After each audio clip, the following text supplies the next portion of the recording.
everyone, welcome to my creative space. I'm Aura Parker. I'm an author and illustrator of picture books, and I'm very excited today to be able to share with you some of the insights and behind the scenes process work of my illustrations. I'm currently working on my 5th author illustrator book, so I'm going to share a little bit of that soon. But I want to show you first, I have a picture book called Goodnight Glowworms. Now, it's a calming bedtime book. It's an early childhood book. So I wanted the illustrations to be sort of soft. And I've done the illustrations for this book in watercolor. So I use traditional watercolor and colored pencil, but I also use a bit of digital, and I've got my Wacom Cintiq here with my creative pen, and I'm going to show you a bit of that as well. So this is Goodnight Glowworms. My little characters, they're like little light globes with heads. So they, in the story, they have trouble switching off, like they just can't get to sleep. And when I was a kid, I had terrible trouble getting to sleep. So with the illustrations for this book, I didn't want it to look too dark so that it would look scary dark. So the insides of the caves of where my little glowworms live, they're actually kind of soft colours, purples and pinks. And when I was doing the backgrounds for this book, this is watercolour paper, this is one of the illustrations. I actually put salt. I sprinkled salt onto the watercolour washes when the paint was drying. And watercolour is sort of, it's kind of amazing looking. When it's wet, it looks quite different to when it's dry. So sometimes when it's dry, you go, ooh, that looks cool. But the salts made these really amazing textures, which I think look, if you've ever seen real glowworms, they can look twinkly and beautiful and magical. So that's what I was aiming for. And I've also used a bit of Photoshop with my glowworms, just in, I'll show you, so it's painted by hand, and then in the sort of center of their bellies, a little bit of Photoshop there, and some of the twinkly stars, they're also, I have drawn those on. Now, I'm working on a new book. It's not published yet, but I'd love to show you a little bit of it. It's about a turtle called Fred, and Fred is a hatchling. This is how he started off. Is one of the sketches. I haven't stuck to the real colours of things. I tend to look at nature and then draw from my imagination. One more thing I want to show you. This is my picture book cocoon, and when I was drawing the cocoons, I really had to imagine what would it feel like to be in a cocoon. I think it would feel really, really stuck, like it would feel quite tied in, because quite a lot of the pages of this book, they have the same layout. The cocoon is on one side of the page. In this story, Dawn, when she's finding her imagination and she's overcomes those negative thoughts, when things start going well, she comes up with this dream cocoon, and she has a wing design studio, a nectar pool, the light room. She has all these things that she's invented, and I've seen some kids at schools who've actually invented their own dream cocoons, and they had so much imagination. It was so lovely to see. So I'd love it if anyone wants to design their own dream cocoon. I've seen all sorts of stuff like unicorn riding areas and slippery dips to this and that, so you can have lots and lots of fun with it. And I love it when people write me letters. Look, this is a little drawing from a girl called Sasha. Thank you, I love it. And the kids at Chatswood all wrote me letters too. So yeah, I love it when you write me letters. It's great that we could have a little tour of the studio. Thanks for joining me, and keep on reading and writing and drawing as much as you can. Bye!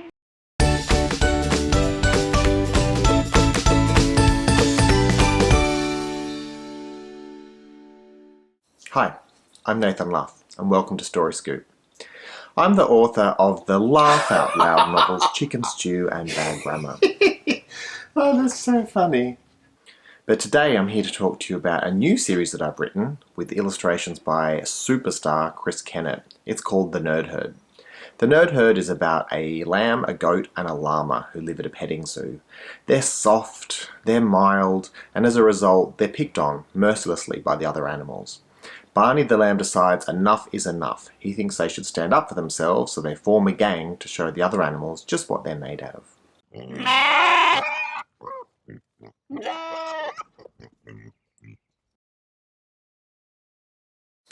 So why would I write a book about nerds and animals? I mean, look at me. Clearly I was never a nerd. However, I did have a lot of animals growing up. I grew up on a sheep and cattle farm in rural New South Wales.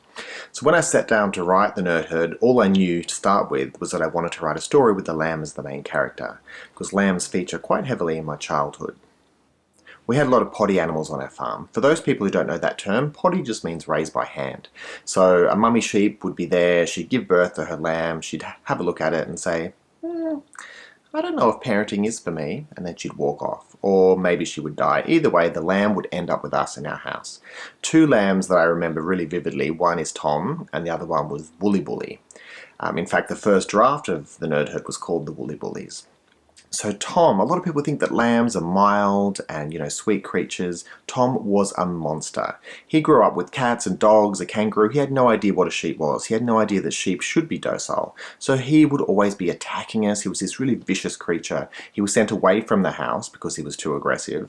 And then one day he broke out of his paddock, got all the way to the house. We were there playing video games, suddenly heard a sound at the door, looked up. There's Tom giving us evil eyes, and then he rammed us into the wall. It was really, really scary. So, sheep, not always nice.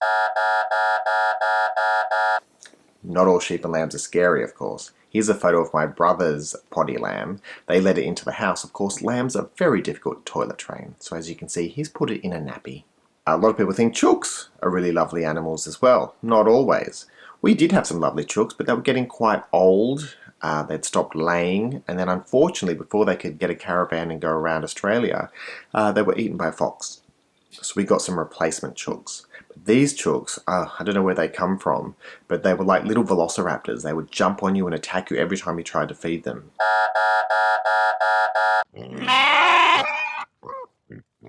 When looking for names for the old chooks in the Nerd Herd, I didn't have to go far.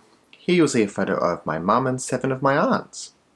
And here are the old chooks. Same names. So I've never worked with an illustrator before. That was a new thing for me. And at first I was really confused as to why we needed an illustrator, because I'm really good at drawing. I've got some examples here. So this is a lamb, obviously. This, as you can very well see, is a llama. And this, as you can also see, is, I don't know what that is. So for some inexplicable reason, the publishers decided they wanted to get an illustrator.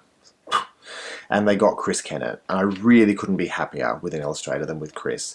When I get the proofs of the book, now I laugh so much at his drawings, and it's really nice to be laughing at something that's not just your own jokes. So I've written 3 books in the series so far, but I've also in my notebook written out a whole bunch of other ideas and character ideas that I could use in future books if the series sells well enough.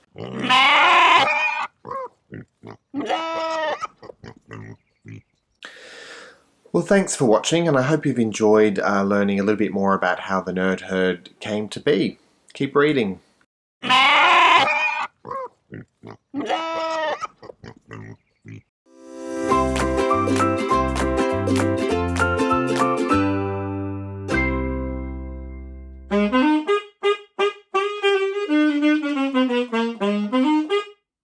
Oh, hi.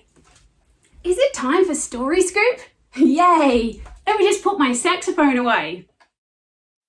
I'm Amelia McInerney and I'm a picture book author. I'm so excited to share my latest picture book, My Bird Bertie.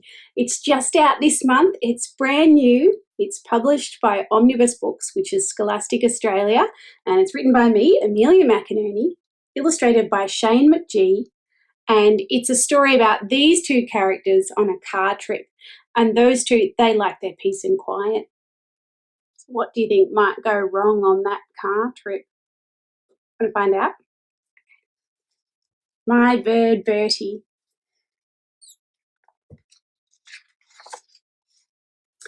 Riding in the car with my bird Bertie, riding in the car just Bertie and me. My bird Bertie, my bird Bertie, my bird Bertie in the car with me. Hey, there's Gertie. Now she's next to Bertie. Gertie in the car with Bertie and me.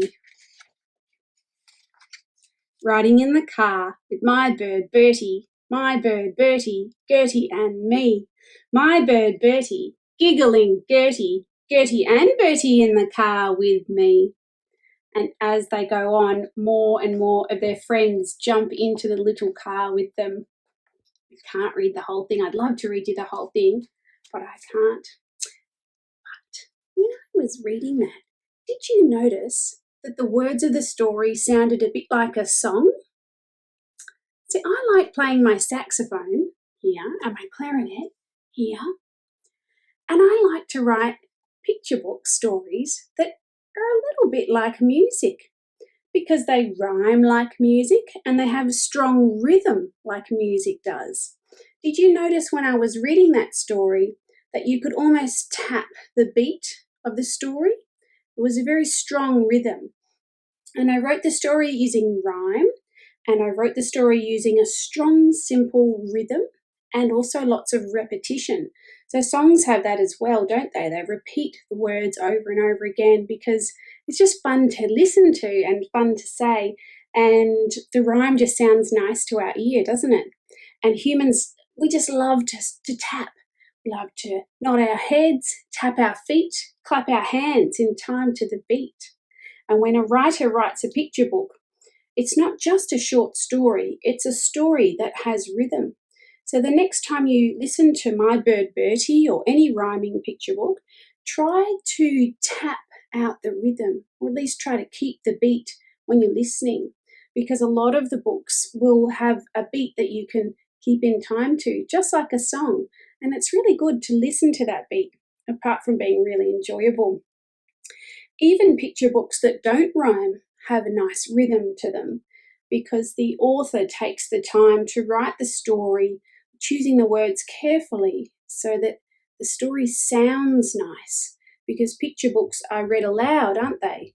And so they're meant to be listened to, and so the words just have a nice rhythm of their own, even if they don't fit into 4 beats to a bar like a normal song. And if you're wanting to write rhyme, that's a really good tip that I can give you, is to try to keep your 4 beats in the bar. So you count 1, 2, 3, 4. Maybe I should give you an example when we read My Bird Bertie. I'll just read the first little bit again. And you can keep the beat with riding in the car with my bird Bertie, riding in the car just Bertie and me. Can you hear how the beats go evenly? And there seems to be 4 series of beats of 4 that you could keep counting. My bird Bertie, my bird Bertie, my bird Bertie in the car with me. So you can think about it however you like, but I like to think about it often with beats of 4 like that.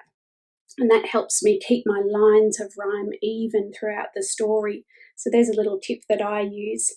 I think it's probably easier for a musician to write a picture book than it would be for an English professor to write a picture book, because it's all about that rhythm and the beat and also the rhyme as well.